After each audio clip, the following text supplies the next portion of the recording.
बिस्मिल्लाहिर्रहमानिर्रहीम। अस्सलाम वालेकुम नाज़रीन, आप यूट्यूब चैनल देख रहे हैं। मैं इमरान खान हूँ। एक कट्टा बांधते हैं और एक और खुल जाता है।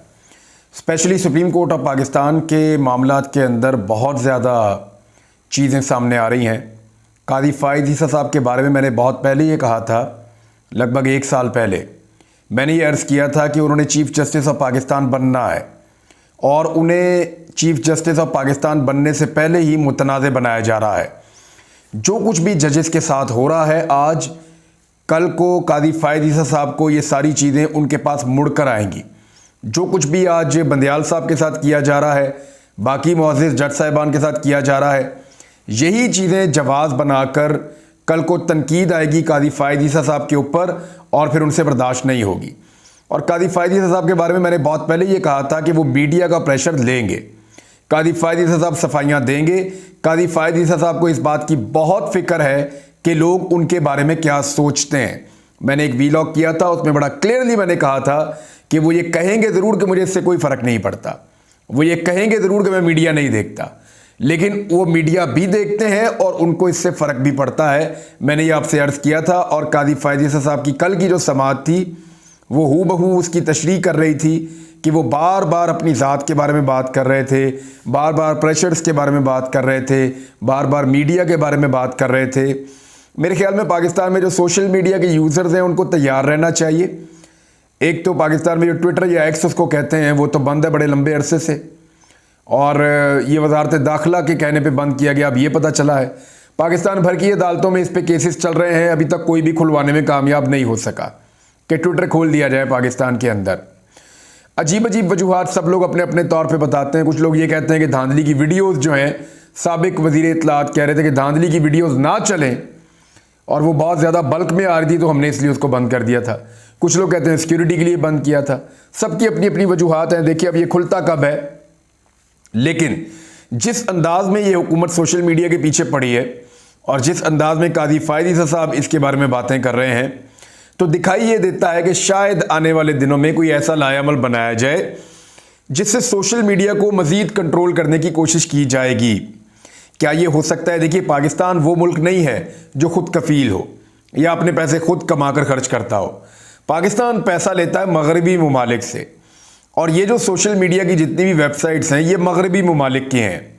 चाहे फेसबुक है, चाहे ट्विटर है, चाहे यूट्यूब है, चाहे बाकी इंस्टाग्राम है, टिकटॉक तो इधर से चाइना से है। ये वो मुल्क हैं जिनसे हम पैसा लेते हैं। क्या हम इनके नेटवर्क्स को पाकिस्तान में बंद कर सकते हैं? एक बहुत बड़ा सवाल है। और क्या उनको बंद करने के बाद पाकिस्तान इफ़ेक्ट नहीं होगा? ये दूसरा बड़ा सवाल है।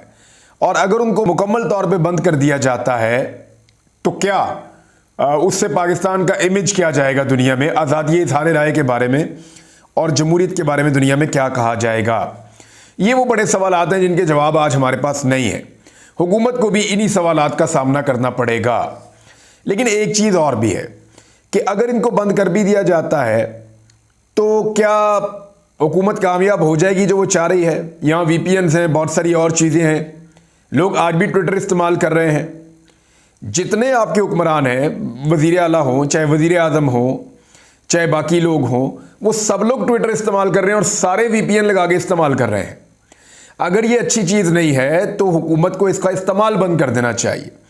हुकूमत ने इसको बंद भी किया हुआ है और इसका इस्तेमाल भी कर रही। मिसाल के तौर पे एक हुकूमत है, वो एक गलत काम पे पाबंदी लगा, फ़र्ज़ करें शराब पीने पे पाबंदी लगा देती है और ख़ुद छुप छुप के पी भी रहे हैं VPN लगा के। तो ये तो ऐसे ही है कि ट्विटर के ऊपर पाबंदी लगा दी, अच्छी चीज़ नहीं है, इसका इस्तेमाल ठीक नहीं हो रहा, लेकिन छुप छुप के उसका इस्तेमाल भी कर रहे हैं VPN लगा के। तो मुझे तो ये मिसाल आसान लगी समझाने के लिए, तो मैंने आपको बता दी। हाँ, एक नया कट्टा खुल गया है, पढ़ के आपको मैं सुना देता हूँ खबर। बहुत इंपॉर्टेंट खबर है और वो आई है अब पेशावर से। कादी फ़ाइज़ ईसा साहब के लिए मुश्किलात कम नहीं हो रही और chief justice Peshawar high court Ibrahim Khan साहब ने चीफ जस्टिस ऑफ पाकिस्तान कादी फ़ाइज़ ईसा साहब के नाम एक ख़त लिखा है जिसमें सुप्रीम कोर्ट में जजेस की तैनातियों में खैबर पख्तूनख्वा को नज़रअंदाज किए जाने का शिकवा है। अब मैं आपको पहले माजी की एक चीज़ याद दिला देता हूँ। सितंबर 2022 में कादी फ़ाइज़ ईसा ने चीफ जस्टिस उमर अता बंदयाल साहब को एक ख़त लिखा था और उन्होंने कहा था कि जस्टिस मज़ाहिर आलम की रिटायरमेंट को 77 और जस्टिस सज्जाद अली शाह की रिटायरमेंट को 46 दिन हो गए हैं। मजीद 3 सीटें भी खाली हैं। अदालत 30% कम कैपेसिटी पे काम कर रही है। ये काजी फायद ईसा साहब ने चीफ जस्टिस बनने से पहले जो पिछले चीफ जस्टिस हैं उमर अता बंदयाल साहब, उनको खत लिखकर कहा था जजेस तैनाती की जाए। अब जस्टिस नकवी, जस्टिस एजाजुल एहसन इस वक्त जो हैं वो जस्टिस नकवी भी नहीं है, जस्टिस एजाजुल एहसन ये दोनों इस्तीफा देकर जा चुके हैं। 11 जनवरी को गए, 85 दिन इनको भी हो गए हैं। यानी काजी फायद ईसा साहब को उस वक्त 77 दिन और 46 दिन वो बहुत ज़्यादा लग रहे थे, और इस वक्त काजी फायद ईसा साहब को 85 दिन जो है वो ज़्यादा नहीं लग रहे, और सीटें अभी भी खाली हैं। उस दौर में 77 और 46 दिन तक जब सीटें खाली थी तो काजी फायद ईसा साहब ने लेटर लिख दिया था कि हमारी तादाद पूरी करें जनाब, प्रेशर पड़ा हुआ है, काम करना है, नहीं हो रही। और यह भी याद रहे कि काजी फायद ईसा साहब के होते हुए सुप्रीम कोर्ट में सीटें होने के बावजूद सिंध हाई कोर्ट के जस्टिस अहमद अली शेख और पंजाब हाई कोर्ट के जस्टिस अमीर भट्टी रिटायर हो चुके हैं। अब मैं आपको बताता हूं, मुझे कुछ अर्सा पहले कुछ कोर्ट रिपोर्टर्स ने बताया और कुछ हमारे जो सीनियर लॉयर्स हैं उन्होंने बताया कि लाहौर हाई कोर्ट के चीफ जस्टिस हैं अमीर भट्टी साहब और सिंध हाई कोर्ट के जस्टिस अहमद अली शेख साहब, ये लोग सीनियर लोग थे। जजेस की तैनाती करते सुप्रीम कोर्ट ऑफ पाकिस्तान में तो ये 2 जजेस सीनियरिटी की बेस के ऊपर पहुंच जाते सुप्रीम कोर्ट ऑफ पाकिस्तान में। तो इसलिए काजी फायद ईसा साहब ने सीनियरिटी की बुनियाद के ऊपर या वैसे भी जजेस की तैनाती नहीं की, इतना लंबा वक्त गुजार दिया। 2 जजेस जो है वो रिटायर हो गए। अब एक और जज जो है वो रिटायर होने वाले हैं, पेशावर हाई कोर्ट के चीफ जस्टिस जनाब मोहतरम इब्राहिम खान साहब। अब उन्होंने खत लिख दिया, काजी फायद ईसा साहब को खत लिखने का ज़माना आ गया है और 6 जजेस ने पहले खत लिखा, अब ये एक और खत आ गया है और इस खत के अंदर उन्होंने यही शिकवा कर दिया है। यानी काजी फायद ईसा साहब ने जो पैटर्न सेट किया था खुद से उमर अता बंदयाल साहब के लिए, अब वही सवाल उनके सामने आकर खड़ा हो गया है। उस वक्त शिकवा करते थे कि जनाब आप जज क्यों नहीं लगा रहे, सीनियर लोगों को फौरी तौर पे सुप्रीम कोर्ट में क्यों नहीं लेकर आ रहे, इतने इतने दिन गुजर गए हैं। अब खुद चीफ जस्टिस बने हैं तो उससे ज़्यादा दिन गुजर गए हैं।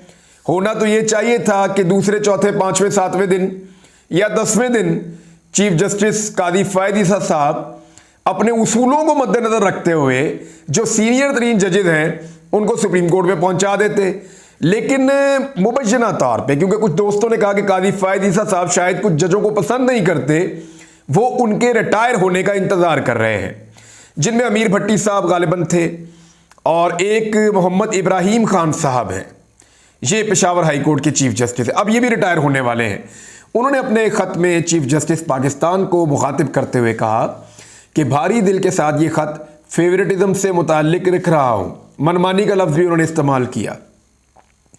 सुप्रीम कोर्ट में 4 असामियां खाली थी, सिर्फ एक जज की तैनाती आपने अपने सूबे से की है, बलूचिस्तान से की है उन्होंने। Chief justice Peshawar high court ने लिखा कि सुप्रीम कोर्ट के जजेस की तैनाती में अकरबा परवरी और इम्तियाजी सलूक हो रहा है। इस खत के जरिए आपकी तवज्जो उसूल पसंदी, मेरिट और शफाफियत की तरफ दिलवाना चाहता हूं। खत के मतन के मुताबिक सुप्रीम कोर्ट ऑफ पाकिस्तान में जजेस की 4 असामियां खाली थीं। बलूचिस्तान के चीफ जस्टिस नईम अख्तर अफगान को सुप्रीम कोर्ट में जज तैनात कर दिया गया। अदालत उज़्मा में 4 जजेस की कमी थी, सिर्फ एक जज को अपने सूबे से तैनात किया गया। Chief justice Peshawar high court ने मजीद लिखा कि जस्टिस नईम अख्तर अफगान की बतौर सुप्रीम कोर्ट जज तैनाती पर मैं खुश हूं, लेकिन मैं सीनियरिटी में दूसरे नंबर पर हूं। मैं सुप्रीम जुडिशल कमीशन और सुप्रीम जुडिशल काउंसिल का मेंबर हूं।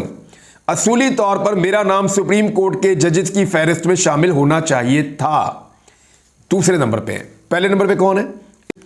आमिर फारूक साहब इस वक्त जो है वो है, लेकिन उनको भी नहीं ले जाया जा रहा सुप्रीम कोर्ट में, क्योंकि आमिर फारूक साहब अगर सुप्रीम कोर्ट में चले जाते हैं तो फिर वो जो 6 जजेस जिन्होंने खत लिखा है उनमें से एक जज chief justice Islamabad high court बन जाएंगे। ये भी शायद कोई नहीं चाहता कि वो बने, क्योंकि आमिर फारूक साहब जब तक इस्लामाबाद हाई कोर्ट के चीफ जस्टिस रहेंगे तब तक ये 6 जजेस जो हैं इनकी शिकायत का अजाला नहीं होगा। और अगर इन 6 जजेस में से कोई एक आ गया चीफ जस्टिस बनकर तो फिर उनकी मुश्किलात कम हो जाएंगी, जो वो कह रहे हैं मुश्किलात उनके बकौल उनको हैं। लिहाजा आमिर फारूक साहब को भी फिर इस्लामाबाद हाई कोर्ट का हिस्सा रखा गया और उनको सुप्रीम कोर्ट में नहीं ले जाया गया। उसूलन सीनियरिटी की बुनियाद पे जस्टिस आमिर फारूक साहब को सुप्रीम कोर्ट पहुंचाना चाहिए और उनके नीचे जो 7 जजेस मौजूद हैं उनमें से एक को इस्लामाबाद हाई कोर्ट का चीफ जस्टिस बनना चाहिए। और इसी तरह जो पेशावर हाई कोर्ट के चीफ जस्टिस हैं वो सीनियरिटी में दूसरे नंबर पे हैं, उनको फौरी तौर पे पहुंचाना चाहिए सुप्रीम कोर्ट ऑफ पाकिस्तान। और पेशावर हाई कोर्ट में से जो सीनियर मोस्ट जज हैं दूसरे, वो वहां पे चीफ जस्टिस बन सकते हैं। चीफ जस्टिस इब्राहिम खान ने अपने खत में लिखा कि सुप्रीम कोर्ट में खाली असामियों को जल्द पूरा करना चाहिए ताकि ज़ेरे इल्तवा केसेस निपटाए जा सके और अवाम को सस्ता और फौरी इंसाफ मिल सके। उन्होंने कहा कि 31 साल से बतौर जज काम कर रहा हूं। मैंने हमेशा कम्युनिटी और अदलिया के वकार के लिए काम किया है। मेरे नाम को सुप्रीम कोर्ट के जज के लिए ज़ेरे गौर ना लाने पर मुझे शदीद तहफ़्फ़ुज़ात हैं। उन्होंने लिखा, चीफ जस्टिस कादी फ़ायद ईसा ने खुद अदलिया में अकरबा परवरी और इम्तियाजी सलूक के खिलाफ 2022 में, ये मैंने आपको भी वाक़या बताया, 2022 में उस वक्त के चीफ जस्टिस उमर अता बंदयाल को ख़त लिखा था। Chief justice Peshawar high court ने कहा कि मेरे खत का मकसद आपके फैसले को चैलेंज करना नहीं है, बल्कि इदारे के अंदर शफाफियत, उसूल पसंदी और यकसा मौके यकीनी बनाना है ताकि एक दूसरे को नवाजा ना जा सके। तो इस तरह ये खत है कादी फ़ायद ईसा साहब के सामने। एक और ऐसा मामला जो माजी में उन्होंने खुद उठाया था, आज आकर उनके सामने पहाड़ बन के खड़ा हो गया है। और सीनियरिटी का उसूल जो है, जिसका ढिंडोरा पीटा जाता रहा माजी के अंदर, बार बार कहा जाता रहा सीनियरिटी के उसूल को पसे पुष्ट डाला जाएगा या उसके मुताबिक ही काम किया जाएगा। ये बड़ा अहम सवाल है, देखते हैं आने वाले दिनों में हमें जवाब मिलेगा। अब देखें, इस वक्त कादी फ़ायद ईसा साहब पे जब तनकीद हुई तो उन्हें बहुत बुरा लगा और बहुत सारे लोगों ने ये सवाल उठाया कि वो इतने गुस्से में क्यों हैं। तो मैं आपसे अर्ज़ करूं कि कुछ जुमले मैं आपको बता देता हूं पढ़ के। ये जुमले मैंने लिखे हैं जो जस्टिस उमर अता बंदयाल साहब और दीगर जजेस के बारे में बोले जा रहे थे, और उस वक्त कादी फ़ायद ईसा साहब जो बोलने वाले लोग हैं उनके दरमियान जाकर असेंबली के अंदर भी बैठे थे। यानी उन्हीं लोगों को, उन्हीं पार्टियों के बीच में जाकर आप तशरीफ फरमा हुए थे जो लोग सीनियर जजेस की तौहीन कर रहे थे। या एजाजुल एहसन हो या वो मज़ाहिर अली नकवी हो। फिर आपने देखा कि बंदयाल साहब रिटायर हुए और उनके बाद 2 जजेस ने इस्तीफ़ा दिया, एजाजुल एहसन और मज़ाहिर अली नकवी। मज़ाहिर अली नकवी साहब के ऊपर तो कंट्रोवर्सीज भी हैं। अच्छा, इसके बाद लेकिन उनका कहना कुछ और है इस बारे में। अब एक चीज़ और है, बिलावल ने क्या कहा? बिलावल ने कहा कि जजों को, यानी जजेस को उन्होंने छोटे छोटे लोग करार दिया था। बिलावल ने अपनी तकरीर में छोटे छोटे लोग करार दिया था। जावेद लतीफ़ साहब ने कहा था कि नवाज शरीफ को नायल करने वाले किरदारों को चौकों में लटकाया जाए, जजेस को मुखातिब करके कहा था। और फजलुर रहमान साहब ने कहा सुप्रीम कोर्ट के सामने बहुत बड़ा धरना देंगे। फिर आपने देखा कि ये गए भी फरवरी में, और जिस तरह का वहाँ पे इन्होंने अल्फाज इस्तेमाल किए, जैसे अदलिया के ऊपर चढ़ाई की, वो सब आपके सामने है। फिर एक पेशन गोई की थी मरियम औरंगजेब ने, आपको याद होगा, और ये कहा था पेशन गोई कर रही हूँ कि जजेस के घरों में घुसकर आग लगाई जाएगी, किसी का घर नहीं बचेगा, किसी की फैमिली नहीं बचेगी। फैसला देने के ऊपर मरियम औरंगजेब साहिबा ने यह बात की थी। तो ये वो चीज़ें हैं जिनकी शुरुआत PMLN ने, पीपल्स पार्टी ने, फजलुर रहमान साहब ने या PDM की जमातों ने बंदयाल साहब के खिलाफ की थी और उस पर कोई नहीं बोला था। आज तो उसका अशरे अशीर भी नहीं हो रहा, और आज जो बातें उठाई जा रही हैं वो उसूल की हैं, कानून की हैं, आइन की हैं। देखना यह है कि कादी फ़ायद ईसा साहब जिन उसूलों को रोज़ाना याद दिलाते थे और वो लेटर लीक भी हो जाते थे, वो उसूल अपने दौर में क्या उनको याद हैं? क्या वो उनको बुनियाद बनाकर जजेस की तैनाती करेंगे? बहुत बड़ा सवाल है। एक और चीज़, सोशल मीडिया के बारे में कादी फ़ायद ईसा साहब ने कहा कि तसद्दुक़ जिलानी साहब, जो उनके कहने का मतलब था वो ये था कि तसद्दुक़ जिलानी साहब जिनका एक रुकनी कमीशन बनाया गया था, वो सोशल मीडिया के दबाव से भाग गए। तो मेरा एक सादा सा सवाल है कादी साहब से, मोहतरम चीफ जस्टिस हैं पाकिस्तान के, सादा सा सवाल ये है कि जो रिटायर जज सोशल मीडिया के दबाव में आकर भाग गया, वो 6 जजेस को दबाव से निकालेगा? कैसे मुमकिन है? अब तक के लिए इतना ही। अपना ख्याल रखिएगा, अपने इस चैनल का भी। अल्लाह हाफ़िज़।